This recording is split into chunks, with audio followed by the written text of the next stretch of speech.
سب سے پہلی بات تو یہ دیکھیں، دین میں جی کوئی زور زبردستی نہیں، یہ کہتے ہیں اسلام میں کوئی زور زبردستی نہیں، اور یہ اس کے سچا ہونے کی پہچان ہے۔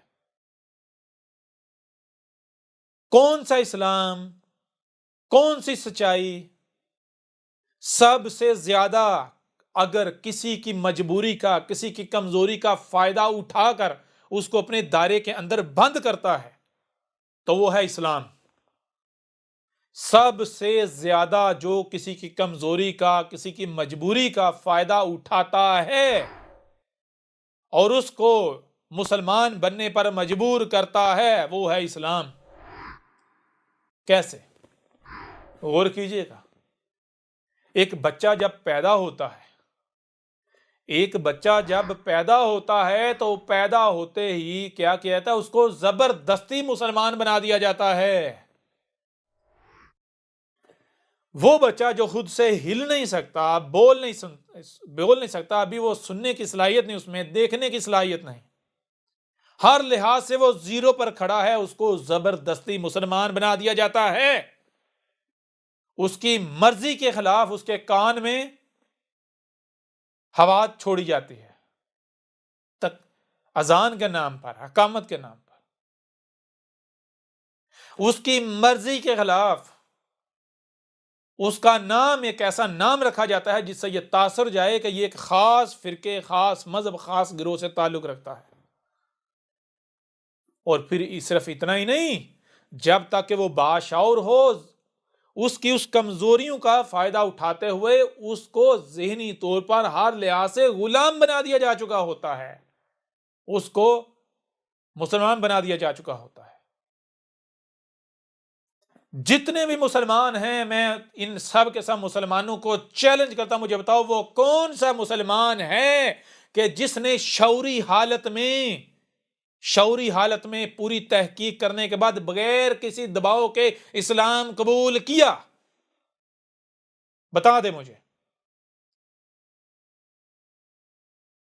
اگر ثابت کر دیں میری اس بات کو غلط ثابت کر دیں کہ نہیں جی جتنے بھی مسلمان ہیں، ہر مسلمان نے بغیر دباؤ کے اسلام قبول کیا، تو جو اسلام سچا، لیکن اگر ہر مسلمان جو ہے اگر وہ اس نے اسلام قبول کیا ہے تو دباؤ کے تحت مجبور ہو کر اس کی مجبوری سے فائدہ اٹھایا گیا ہے، تو مجھے بتائیں اسلام سے بڑا جھوٹا مذہب کوئی ہو سکتا ہے؟ فراڈیا، دھوکے باز، فراڈ کوئی اور ہو سکتا ہے؟ اسلام سے بڑھ کر کسی کے مجبوری سے فائدہ اٹھانے والا کوئی اور ہو سکتا ہے؟ اسلام سے بڑھ کر دباؤ کا شکار کر اپنی بات منوانے والا کوئی اور ہو سکتا ہے؟ جی، ایک بچہ جب پیدا ہوتا ہے بیچارہ ہل نہیں سکتا، زبردستی یعنی اس کی اس مجبوری کا فائدہ اٹھاتے ہوئے اس کے اوپر اپنے آپ کو مسلط کر دیتا ہے، اس کو مسلمان بنا دیا جاتا ہے۔ یہ ہے اسلام۔ قرآن کیا کہہ رہا ہے؟ رب العالمین کیا کہہ رہا ہے؟ رب العالمین تو کہہ رہے ہیں کہ تم نے اپنا ابا بنانا ہے ابراہیم کو، تم نے بالکل ویسے بننا ہے جیسے ابراہیم تھا، ابراہیم میں تمہارے لیے اسوۃ حسنۃ ہے۔ کیا کہہ رہا ہے قرآن؟ کیا رب کہہ رہا ہے؟ ابراہیم نے کیا کیا تھا؟ قرآن یہ کہہ رہا ہے کہ جب ایک بچہ پیدا ہوتا ہے تو تم نے اس پر احسان کرنا ہے، نہ کہ اس کی مجبوریوں کا فائدہ اٹھاتے ہوئے اپنا آپ اس کے اوپر مسلط کرنا ہے۔ ایک بچہ پیدا ہوتا ہے تو وہ تمہارا محتاج ہے، تم نے اس کی محتاجی سے کسی قسم کا فائدہ نہیں اٹھانا، اس کی محتاجی کا کسی قسم کا فائدہ نہیں اٹھانا، بلکہ تم نے احسان کرنا ہے اس کے اوپر۔ جیسے مثال کے طور پر اگر کوئی بندہ کہیں پھنسا ہوا ہے، مجبور ہے، تو اس کی مجبوری کا فائدہ اٹھا کر اس کا کام نہیں آیا جائے گا، بلکہ غیر مشروط اس کے کام آیا جائے گا۔ ٹھیک ہے نا؟ اس کی مجبوری کا فائدہ نہیں اٹھایا جائے گا۔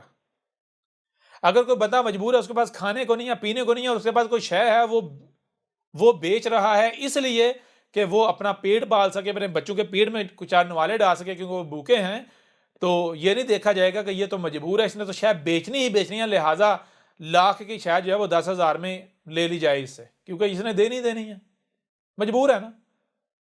تو اس کی مجبوری، اگر کوئی کسی کی مجبوری کا فائدہ اٹھاتا ہے تو اس کو کیا کہا جاتا ہے مہذب معاشرے میں یا مہذب زبان میں؟ بتائیں ذرا، کیا اس کو ذلیل نہیں کہا جاتا؟ اس کو معاشرے کا سب سے گندا ترین شخص نہیں کہا جاتا؟ گندا ترین بے غیرت فرد نہیں کہا جاتا؟ کسی کے مجبوری سے فائدہ اٹھانے والا کو غیرت مند ہو سکتا ہے؟ جی، تو یہی رب نے کہا کہ جب ایک بچہ پیدا ہوتا ہے تو جان لو وہ تمہارا محتاج ہوتا ہے، تو تم نے اس کی مجبوری کا فائدہ اٹھاتے ہوئے اس کو اپنے جیسا نہیں بنانا، اس کو غلام نہیں بنانا، اس کو اپنا بندی، اپنا قیدی نہیں بنانا، اس کی عقل کے اوپر اپنے آپ کو مسلط نہیں کرنا، تم نے اس کے اوپر احسان کرنا ہے۔ کب تک؟ جب تک کہ وہ باشعور نہیں ہو جاتا۔ جب وہ باشعور ہو جائے تو اس وقت اسے کہیں اے میری بیٹی یا میرے بیٹے دیکھ،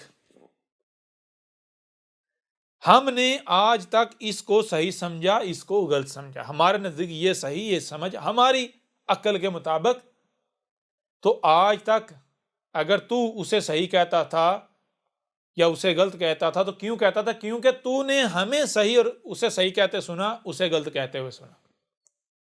ٹھیک ہے، ایسا تو کیوں کرتا تھا؟ کیوں؟ تو باشعور نہیں تھا، تو ہمارا محتاج تھا۔ آج تو ہر لحاظ سے باشعور ہو چکا ہے، خود مختار ہو چکا ہے، آج تو صحیح کیا ہے اور غلط کیا ہے اس معاملے میں تو ہمارا محتاج نہیں ہے۔ اے میری بیٹی یا میرے بیٹے، آج جب تو باشعور ہو چکا ہے تو آج تو بالکل آزاد ہے۔ ہم نے تیرے اوپر احسان کیا ہے، اس احسان کا بدلہ کیا ہے؟ احسان، جیسے تو ہمارا محتاج تھا، ہم نے تیرے اوپر احسان کیا، ہم بوڑھے ہوں گے کل کو جب ہم تیرے محتاج ہو جائیں تو بدلے میں تو یہ جو ہم نے تیرے اوپر احسان کیا، یہ احسان اتار دینا ہمارے اوپر احسان کر کے۔ ہم جب بوڑھے ہو جائیں، کمزور ہو جائیں، تو بالکل ہمارے ساتھ ویسے ہی ٹریٹ کرنا جیسے ہم نے تیرے ساتھ کیا جب تو چھوٹا تھا، جیسے ہم نے تیرا خیال رکھا بالکل ایسے ہمارا خیال رکھنا، ہمارے اوپر غصہ نہ کرنا، ہمارے اوپر چلانا نہ، ٹھیک ہے نا، ہمیں بوجھ نہ سمجھنا، جیسے جو چھوٹا تھا ہم تجھے اپنی جان سمجھتے تھے، تیرا دکھ ہمارا دکھ ہوتا تھا، تیری تکلیف ہماری تکلیف ہوتی تھی، ہم خود بھوکے رہ لیتے تھے، تجھے بھوکا نہیں رہنا، اپنا نوالا اپنے منہ سے نوالا نکال کر تیرے منہ میں ڈالتے تھے، تو ہمارے ساتھ ایسا کرنا یہ ہمارے اوپر احسان کرنا۔ لہذا تو ہمارا محتاج تھا، ہم نے تیرے اوپر احسان کیا، آج تو باشعور ہو گیا، آج تو آزاد ہے، تو خود فیصلہ کر، تو اپنا سب سے پہلی بات یہ کہ وہ جو تیرا نام رکھا وہ ہم نے اپنی مرضی سے رکھا تھا، جو ہمیں صحیح لگا۔ آج تو آزاد ہے اپنا نام رکھنے کے لیے، جو تو چاہے اپنا نام اپنے لیے تجویز کر، وہ رکھ، تو آزاد ہے۔ اگر تو ایک نام اپنے لیے تجویز کرتا ہے، کل کو تجھے احساس ہوتا ہے کہ وہ نام ٹھیک نہیں ہے، میں نے کوئی اور رکھنا ہے، تو لاکھ بار تبدیل کر، تو آزاد ہے۔ اس وقت تک اپنا نام تبدیل کر جب تک کہ تو مطمئن نہیں ہو جاتا ہاں بھائی یہ نام میرے لیے پرفیکٹ ہے۔ نمبر 1۔ نمبر 2، میری بیٹی یا میرے بیٹے، تو آزاد ہے، خود غور و فکر کر، تحقیق کر، کیا غلط ہے کیا صحیح ہے۔ ٹھیک ہے، اتنے مذہب پائے جاتے ہیں، اتنے فرقے پائے جاتے ہیں، اتنے نظریات پائے جاتے ہیں، اتنے رنگ نسلیں، ہر چیز، سب کو اسٹڈی کر، غور کر، تحقیق کر۔ اگر تجھے لگتا ہے کہ ان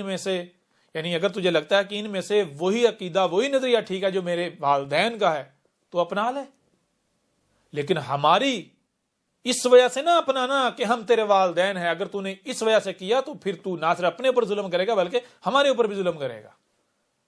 ٹھیک ہے، کسی قسم کا دباؤ نہیں لینا، اس وجہ سے ہماری کوئی بات نہیں ماننا، اس وجہ سے ہمارے جیسا نہیں بننا کہ انہوں نے مجھے پالا پوسا ہے، بڑا کیا ہے، میرے والدین ہیں، نہیں۔ بغیر کسی دباؤ سے، ہر لحاظ سے آزاد ہو کر خود تحقیق کر، پھر اگر تجھے لگے کہ جس پر میں نے اپنے بڑوں کو پایا وہ حق ہے تو اس پر چل، اور اگر وہ حق نہیں ہے، کوئی اور حق ثابت ہوتا ہے اس پر چل، اور اگر کوئی جتنے بھی ہیں سب کے ساتھ باطل ثابت ہوتا ہے، کوئی ایک بھی حق پر ثابت نہیں ہوتا، تو پھر اس وقت تک جدوجہد جاری رکھ، تگ و دو کر، جب تک کہ تجھے حق مل نہ جائے۔ یہ ہے ابراہیم کی سنت، ابراہیم کا طریقہ، ابراہیم کی ملت، یہ رب نے کہا قرآن میں۔ تو آپ مجھے بتاؤ، آپ کہتے ہیں جی اسلام سچا ہے، اسلام سچا دین ہے، اسلام سچا مذہب ہے، اسلام کسی کی مجبوری سے فائدہ نہیں اٹھاتا، تو مجھے آپ بتاؤ اے مسلمانوں، تم نے کب سے بالکل آزادانہ آزاد ہو کر تحقیق کے بعد تمام مذاہب کے مقابلے پر اسلام کو اپنایا ہو؟ تمہیں تو یہ نہیں، تمہیں تو باقی مذاہب تو چھوڑو، باقی نظریات تو چھوڑو، تمہیں تو خود اپنے اسلام کا نہیں پتا یہ کیا ہے، تمہیں تو خود اپنے اسلام کا نہیں پتا۔ تم کیوں مسلمان ہو؟ کیونکہ تمہاری کمزوری، تمہاری مجبوری کا فائدہ اٹھاتے ہوئے تمہاری پیروں میں، تمہارے پاؤں میں بیڑیاں ڈالی گئی، تمہارے گلوں میں پٹا ڈال دیا گیا، اور تم اسی غلامی پر خوش ہو۔ اسلام سب سے بڑا، یہ جو اسلام ہے، یہ جو اسلام دنیا میں پایا جاتا ہے، سب سے بڑا انسانیت کا دشمن ہے۔ باقی مذاہب میں تو پھر بھی آزادی ہے، کیوں؟ کیونکہ دنیا کے ہر مذہب کے اندر یہ چیز موجود ہے کہ بندہ اس کو ترک کر سکتا ہے، اسے چھوڑ سکتا ہے، لیکن یہ جو اسلام ہے یہ تو یہ بھی نہیں برداشت کرتا ہے کہ کوئی اس کو چھوڑ کے جائے۔ پہلی تو چیز یہ ہے، کوئی ایک بھی شخص ایسا نہیں ہے کہ جو اپنی مرضی سے اسلام میں آیا ہے، بلکہ کسی نہ کسی دباؤ کی وجہ سے وہ اسلام میں آتا ہے۔ اسلام مجبوری سے فائدہ اٹھا کے، کمزوری سے فائدہ اٹھاتے ہوئے اس کو لے کر آتا ہے، اپنے دائرے کے اندر بند کرتا ہے، اپنا غلام بناتا ہے۔ پھر اگر کسی کے کان کھڑے ہو جائیں، کسی کے اوپر حقیقت واضح ہو جائے، کسی کے اوپر اسلام کا دجل فریب چاک ہو جائے اور وہ اسلام سے نکلنے کی کوشش کرے، تو اسلام نے ایگزسٹنس رکھی نہیں ہوئی، باہر نکلنے کا دروازہ ہے ہی نہیں۔ اگر کوئی نکلنے کا سوچے گا تو کہے گا بھائی گردن ہی کاٹ دو۔ واہ بھائی کیا بات ہے، کتنا آزادی پسند ہے، پتہ نہیں چل گیا؟ اسلام میں کوئی زور زبردستی نہیں، اور سب سے بڑھ کر زور زبردستی اسلام میں ہے۔ اور دنیا کا کون سا مذہب ہے جو تحقیق کرنے سے روکتا ہے؟ اسلام روکتا ہے۔ دنیا کا کون سا مذہب ہے جو کہتا ہے کہ اگر کسی نے مجھے چھوڑا تو میں اس کی گردن قلم کر دوں گا؟ اسلام کرتا ہے۔ اور زور زبردستی کسے کہتے ہیں؟ بتائیں ذرا۔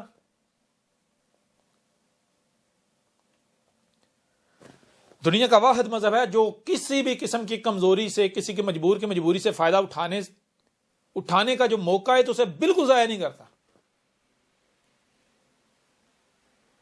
یہ ہے حقیقت تمہارے اسلام کی۔ تو اے مسلمانوں ذرا اپنے گریبان میں جھانکو، یہ ہے تمہارا اسلام، یہ ہے تمہارا حق، یہ ہے۔ یہ وہ وجہ ہے جس وجہ سے ملاٹے آپ کو تحقیق سے روکتے ہیں، اور وہ کیا کرتے ہیں؟ وہ آپ کو، یعنی آپ کی کمزوری کا فائدہ اٹھایا جاتا ہے۔ وہ دیکھتے ہیں کس کی کیا کمزوری ہے۔ کسی کی کمزوری قرآن کے نام پر ہے، یعنی کہ وہ قرآن اس کے لیے ایک بت کی اہمیت و حیثیت رکھتا ہے کہ قرآن سے منسوب کر کے جو بھی بات کی جائے گی وہ مان جائے گا، بے شک وہ قرآن میں نہ ہو، بے شک قرآن کے وہ بالکل قرآن کی ضد ہو، کیونکہ قرآن اس کے لیے ایک بت ہے، مان جائے گا۔ کسی نے محمد کو ایک اپنا بت بنایا ہوا اپنے لیے، محمد سے منسوب کر کے کچھ بھی اس سے منوا سکتے ہو آپ۔ کسی کے لیے اس کے بابے ملاٹے بت کی اہمیت و حیثیت رکھتے ہیں، اس کی کمزوری ہے، یعنی کسی کے لیے قرآن کمزوری، کسی کے لیے محمد کمزوری، کسی کے لیے اسلام کا نام کمزوری، کسی کے لیے بابے کمزوری، کسی کے لیے روایات کی کتابیں جو ہے وہ کمزوری۔ تو جس کی جو کمزوری ہے، کسی کے لیے اس کے آباء و اجداد کمزوری، کسی کے لیے تواتر کمزوری، کسی کے لیے جناب اجماع کمزوری، کسی لیے کوئی، یعنی کہ جس کی جو کمزوری ہے اس کے اوپر وہی دباؤ ڈالا جاتا ہے اور اس کو اپنی بات منوا لی جاتی ہے۔ اور یہ بھی آپ خود دیکھ رہے ہیں کہ احمد عیسیٰ کے خلاف لوگوں کو بھڑکانے کے لیے، احمد عیسیٰ کی دعوت سے روکنے کے لیے یہ کیا کرتے ہیں؟ جن کی جو کمزوری ہے ان کی اس کمزوری سے فائدہ اٹھایا جاتا ہے، ان کے اوپر وہی دباؤ ڈالا جاتا ہے، اس دباؤ کا استعمال کرتے ہوئے لوگوں کو اپنے گروہ میں، اپنی قید میں رکھا جاتا ہے۔ یہ ہے حقیقت۔ اب رہی بات میرے پیارے بھائیوں، میری پیاری بہنوں جو کہ حق کے طلبگار ہیں، حق کی، تو حق کیسا نہیں کرتا؟ آپ خود بتائیں کہ حق کیسا کرتا ہے؟ پورے قرآن میں اٹھا کر دیکھ لیں، پورے قرآن کو اٹھا کر دیکھ لیں، پورے قرآن میں کہیں پر بھی ایسا نہیں لکھا ہوا حق کیسا کرتا ہے۔ ہاں البتہ پورا قرآن بار بار کہتا ہے کہ جو موجودہ اسلام جو ہے، جو اس کی روش ہے، جو یہ اسلام ہے، پورا قرآن بتاتا ہے کہ یہ باطل کی پہچان ہے۔ جو یہ ملاٹے کر رہے ہیں، ملاٹے کرتے ہیں، پورا قرآن یہ بتا رہا ہے کہ یہ باطل کرتا ہے، یہ باطل کی پہچان ہے۔ حق کیا ہے؟ حق تو آزاد چھوڑتا ہے۔ کیوں؟ کیونکہ حق الغنی ہے۔ پابندیاں وہ لگائے گا، کمزوریوں سے وہ فائدہ اٹھائے گا، دباؤ کا وہ استعمال کرے گا جو محتاج ہو، جو فقیر ہو، جس کو لالچ وابستہ ہو، جس کا مفاد ہو، جس کی دکانداری پر فرق پڑتا ہو، جس نے دکانداری کھولنی ہو۔ حق کبھی بھی کوئی دائرے نہیں لگاتا، ٹھیک ہے نا؟ سیدھی سی بات ہے، مجھے یہ بتائیے، اگر اللہ یا رب واقعتاً جو رب ہے، یہ جو موجودہ اسلام، یہ اسلام اس کا دین ہو، اور وہ زبردستی لوگوں کو مسلمان بنانا چاہتا ہے، یہ زبردستی وہ اسلام کے دائرے میں بند کر کے رکھنا چاہتا ہے کہ جو بھی آئے نکلے نا، تو کیا وہ محتاج ثابت نہیں ہو جاتا؟ نمبر ایک۔ نمبر دو، ایک طرف آپ کہتا نہیں وہ جو یعنی وہ خالق ہے، جو چاہے خلق کر سکتا ہے، وہ تو بھائی اگر اسے لوگوں کی ضرورت ہے تو وہ نئے خلق کر لے نا، پرانوں کے اوپر اتنی محنت کیوں کر رہا ہے؟ جو لوگ نکلنا چاہتے ہیں اس دائرے سے، ان کو کیوں زبردستی روک رہا ہے؟ اگر اس کو اتنی لوگوں کی ضرورت ہے تو وہ کہتا ہے میں خالق ہوں، تو خود خلق کر لے، بنا لے۔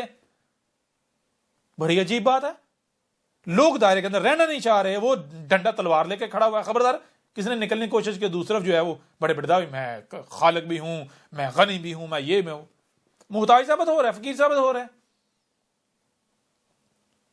پھر میں آپ سے سوال کرتا ہوں کہ کیا آپ چاہیں گے، آپ غور کریں، کیا آپ چاہیں گے کہ کوئی ایسا شخص جو منافق ہو، جو دشمن ہو، یا جو لاپرواہی کرے، جو کام ٹھیک نہ کرے، جو نقصان کرے، کیا آپ چاہیں کہ آپ اسے اپنے کارخانے میں یا اپنے گھر میں رکھیں یا رہنے دیں؟ آپ تو کبھی بھی نہیں چاہیں گے۔ کیوں؟ آپ کہیں گے بھائی یہ اگر یہاں رہا نقصان، میرا نقصان، دفعہ نکالو اس کو، بڑے دفعہ کرو۔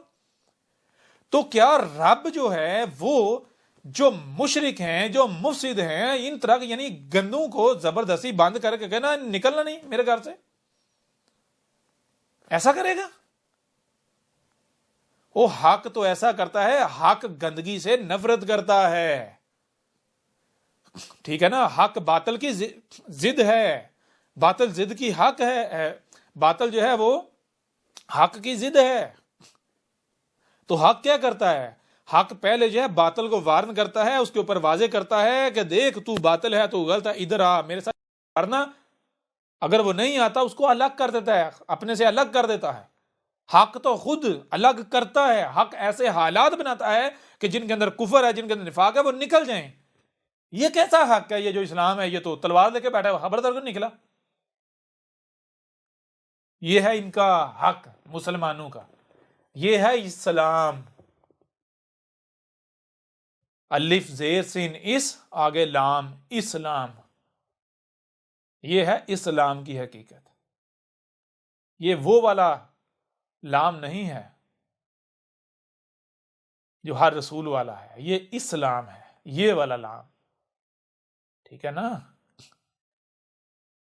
اب چیز یہ ہے کہ دیکھیں، حق ہر لحاظ سے، ہر پہلو سے آپ کے اوپر کھول کر واضح کر دیا گیا۔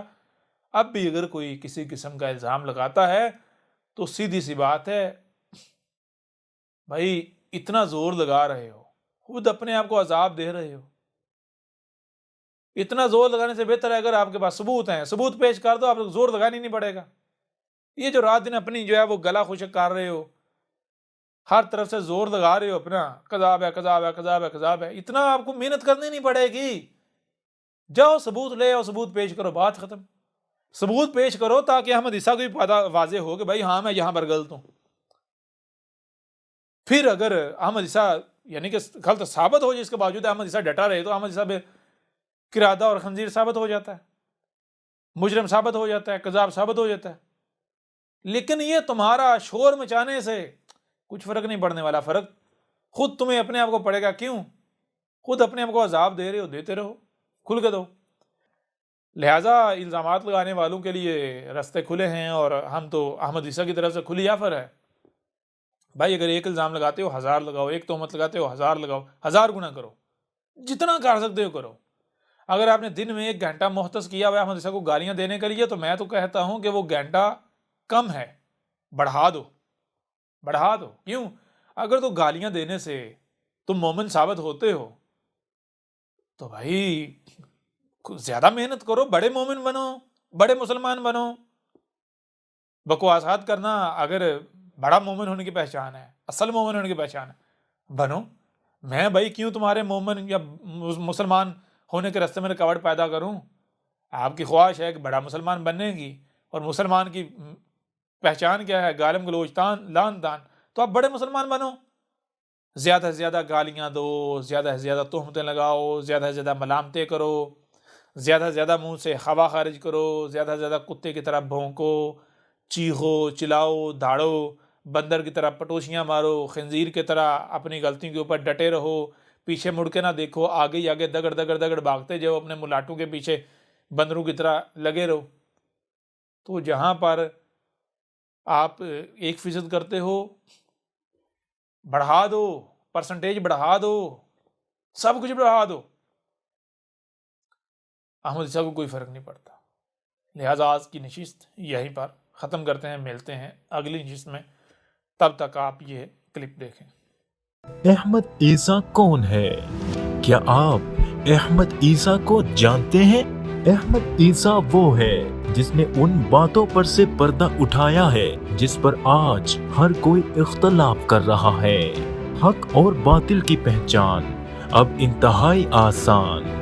آج ہی الکتاب کو ڈاؤن لوڈ کریں۔ مزید ویڈیوز کے لیے احمد عیسیٰ کے یوٹیوب چینل کو وزٹ کریں اور چینل کو سبسکرائب کرنا مت بھولیے گا۔